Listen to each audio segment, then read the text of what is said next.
सबसे पहले मेरा आप सभी को प्यार भरा प्रणाम। मैं मधु जोशी स्वागत करती हूँ आपका अपने YouTube चैनल मधु गढ़वाली 121 पे। तो दोस्तों, आज की वीडियो में मैं आपको मार्गशीर्ष कृष्ण पक्ष की उत्पन्ना एकादशी सुनाऊंगी। आप भी मेरे साथ उत्पन्ना एकादशी का श्रवण कीजिए। कथा ध्यान पूर्वक और पूरी जरूर सुनिएगा। उत्पन्ना एकादशी। युधिष्ठिर ने पूछा, भगवान, पुण्यमयी एकादशी तिथि कैसे उत्पन्न हुई? इस संसार में क्यों पवित्र मानी गई तथा देवताओं को कैसे प्रिय हुई? श्री भगवान बोले, कुंती नंदन, प्राचीन समय की बात है। सतयुग में मूर नामक दानव रहता था। वह बड़ा ही अद्भुत, अत्यंत रौद्र तथा संपूर्ण देवताओं के लिए भयंकर था। उस काल रूपी धारी दुरात्मा महासुर ने इंद्र को भी पराजित कर लिया था। संपूर्ण देवता उससे परास्त होकर स्वर्ग से निकाले जा चुके थे और संकित तथा भयभीत होकर पृथ्वी पर विचरा करते थे। एक दिन सब देवता महादेव जी के पास गए। वहां इंद्र ने भगवान शिव के आगे सारा हाल कह सुनाया। इंद्र बोले, महेश्वर, ये देवता स्वर्गलोक से भ्रष्ट होकर पृथ्वी पर विचर रहे हैं। मनुष्यों में रहकर इनकी शोभा नहीं होती। देव, कोई उपाय बताइए। देवता किसका सहारा लें?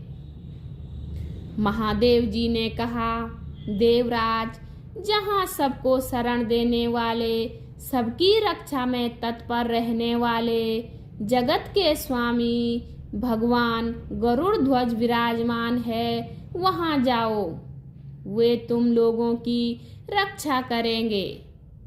भगवान श्री कृष्ण कहते हैं, युधिष्ठिर, महादेव जी की बात सुनकर परम बुद्धिमान देवराज इंद्र संपूर्ण देवताओं के साथ वहां गए।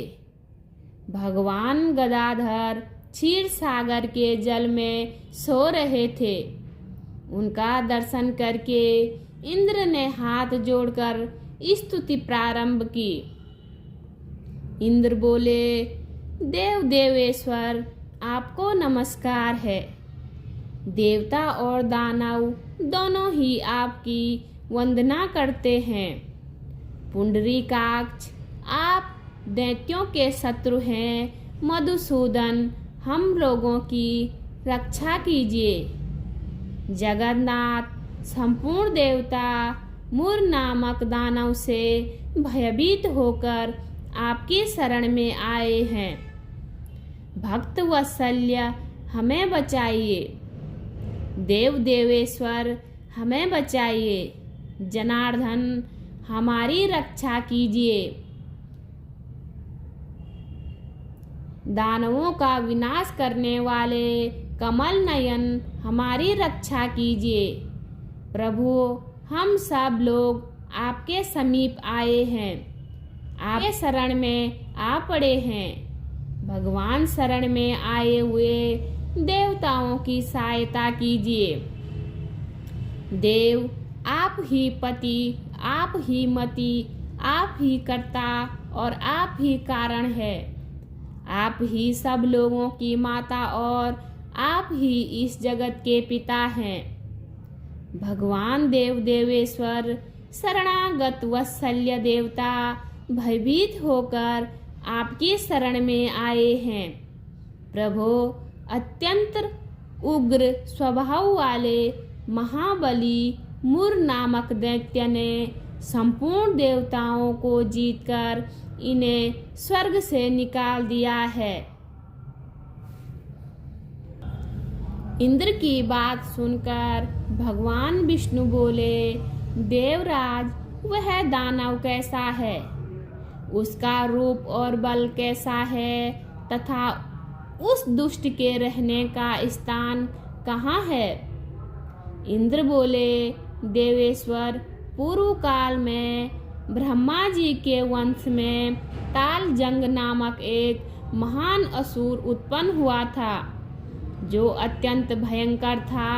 उसका पुत्र मुर दानव के नाम से विख्यात हुआ।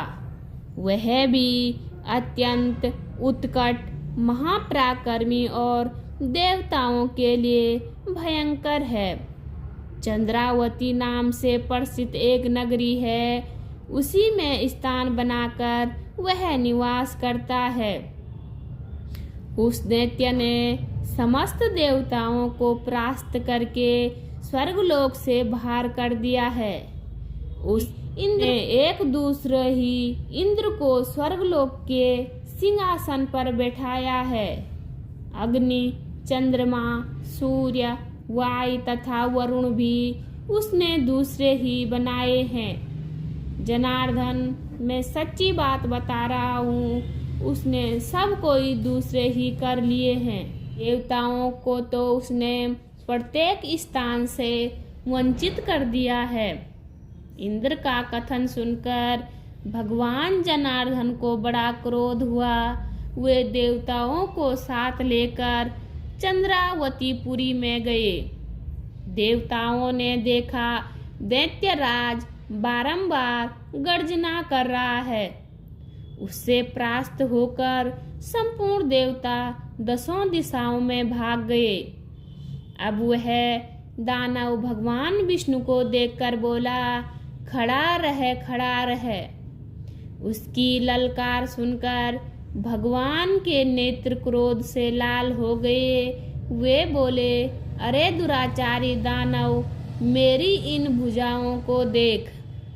यह कहकर श्री विष्णु अपने दिव्य बाणों से सामने आए हुए दुष्ट दानव को मारना आरंभ किया। दानव भय से विह्वल हो उठे। पांडुनंदन तत्पश्चात श्री विष्णु ने दैत्य सेना पर चक्र का प्रहार किया। उसने छिन्न भिन्न होकर सैकड़ों योद्धा मौत के मुख में चले गए। इसके बाद भगवान मधुसूदन बद्र का आश्रम में चले गए। वहाँ सिंगावती नाम की गुफा थी, जो 12 योजन लंबी थी। पांडुनंदन उस गुफा में एक ही दरवाजा था। भगवान विष्णु उसी में सो रहे थे। दानव मूर भगवान को मार डालने के उद्योग में लगा हुआ था। वह उनके पीछे लगा रहा। वहां पहुंचकर उसने भी उसी गुहा में प्रवेश किया। वहां भगवान को सोते हुए देख उसे बड़ा हर्ष हुआ। उसने सोचा, यह दानवों को भय देने वाला देवता है, अतः निसंदेह इसे मार डालूंगा। युधिष्ठिर दानव के इस प्रकार विचार करते हुए भगवान विष्णु के शरीर से एक कन्या प्रकट हुई, जो बड़ी ही रूपवती, सौभाग्यशालिनी तथा दिव्य अस्त्र शस्त्र से युक्त थी।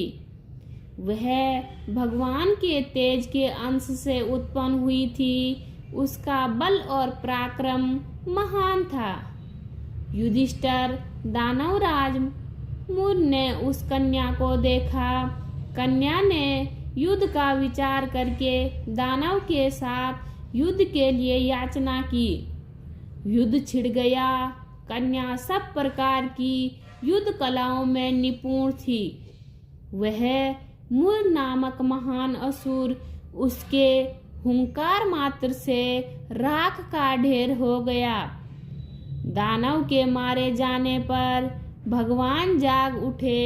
उन्होंने दानव को धरती पर पड़ा देख पूछा, मेरा यह शत्रु उग्र और भयंकर था, किसने इसका वध किया है?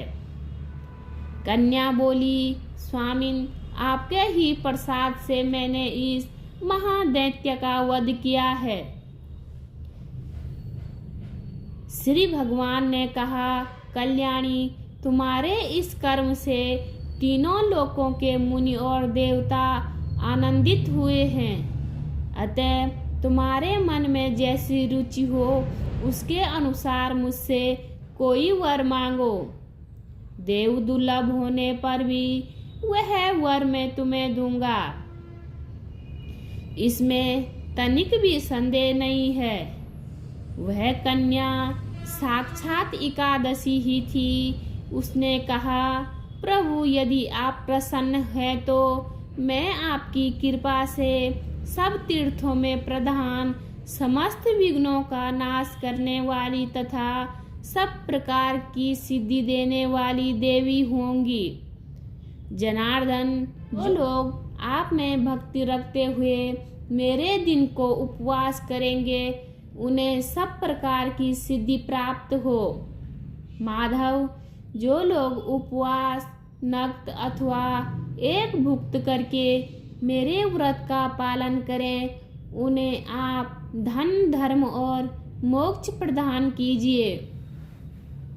श्री विष्णु बोले, कल्याणी, तुम जो कुछ कहती हो वह सब कुछ पूर्ण होगा। भगवान श्री कृष्ण कहते हैं, युधिष्ठिर, ऐसा वर पाकर महाव्रता एकादशी बहुत प्रसन्न हुई।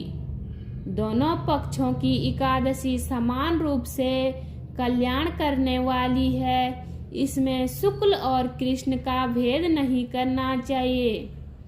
यदि उदय काल में थोड़ी सी एकादशी, मध्यम में पूरी द्वादशी और अंत में किंचित त्रयोदशी हो तो वह त्रिस्पर्शा एकादशी कहलाती है।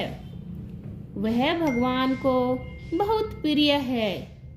यदि एक त्रिस्पर्शा एकादशी को उपवास कर लिया जाए तो 1 सहस्त्र एकादशी व्रतों का फल प्राप्त होता है तथा इसी प्रकार द्वादशी में पारण करने पर सहस्त्र गुना फल माना गया है।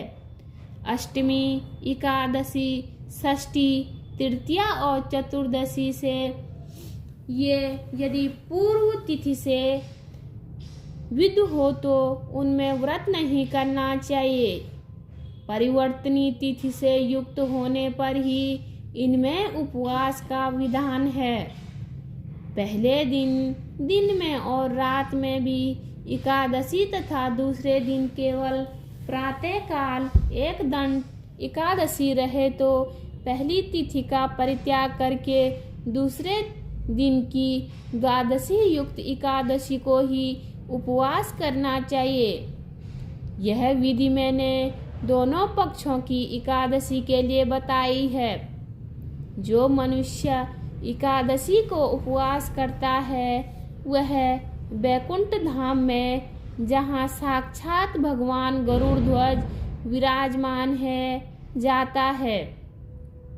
जो मानव हर समय एकादशी के महात्म्य का पाठ करता है उसे सहस्त्र गोदानों के पुण्य का फल प्राप्त होता है।